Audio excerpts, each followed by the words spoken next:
So I want to discuss, is there a kicker competition in Green Bay, and sort of how are both of these kickers looking so far? We'll look at some articles from some reporters who were there in the past couple of days about how these kickers have looked. And so I think first off, if we look at Mason Crosby in his last year, I have his stats here from 2007 when he played his first season in Green Bay all the way to 2021, which is last year. And it's awesome to see, just how long Mason Crosby has been kicking for the Packers, and it's crazy to imagine. One day, obviously, he's going to be too old to play, and the Packers will have to move on eventually, and I don't know when that time's going to come. I don't think it's yet. I still think Mason Crosby is the going to be the starter here in Green Bay. I would be shocked to see Eberle actually become the starter unless there's some big problems with Crosby, but I don't expect that to happen. But if we look at 2021, Crosby definitely struggled, one of his worst years in a while. He made 25 of 34 field goals. On the right side there, you can see he made 73.5% of his field goals. And if you look at previous years, 2020, he made 100%, 2019, 91%, 2018, 81%. And we have to look back all the way to 2012 where he had a worse year where he went 21 of 33 and had a field goal percentage of 63.6%. So there's no question he struggled last year. I don't think that's solely on Mason Crosby. The special teams units and sort of in general had lots of issues from holding with Corey Bojorquez. The Packers brought in Pat O'Donnell, new punter from the Bears, and one of the main reasons Gutekunst said was because of Pat O'Donnell's holding ability.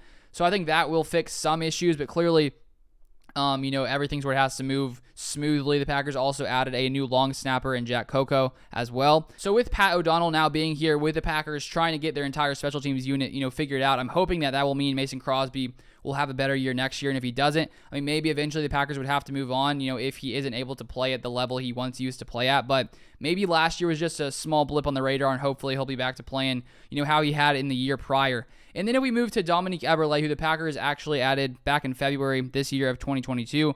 Initially, he went undrafted in 2020 and then signed with the Raiders, where he had some, time there with the Raiders when Rich Bisaccia was there. And that seems to be one of the reasons they brought him in, is because of his connection to Rich Bisaccia.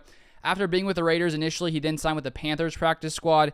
He then signs with the Texans practice squad, was activated to their roster in December of 2021.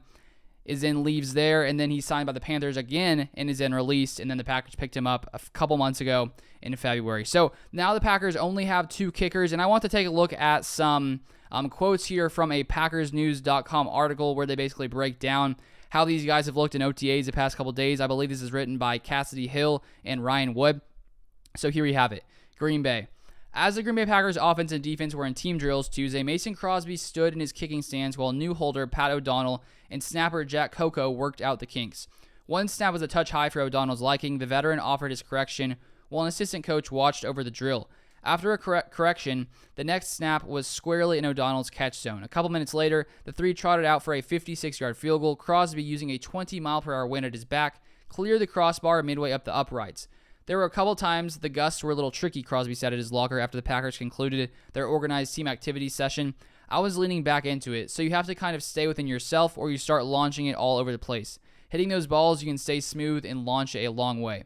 Then Crosby says this: I would have been good from 68, 70 yards. It was just trying to stay smooth and hit good balls. You have to get them on the line right off your foot. It just takes them and throws them. Crosby, entering his 16th season, is no stranger to Green Bay's climate wreaking havoc on kicks, though usually northeast Wisconsin's winds are an obstacle in the winter, not the final day of May. With that experience, Crosby was perfect Tuesday, making each of his 6 kicks. 5 of those kicks were from 45 yards or longer. Then on Eberle and how he was playing, Eberle was 4 for 6 on field goals during last week's open OTA day, missing wide right from 45 and 47 yards with much calmer weather conditions.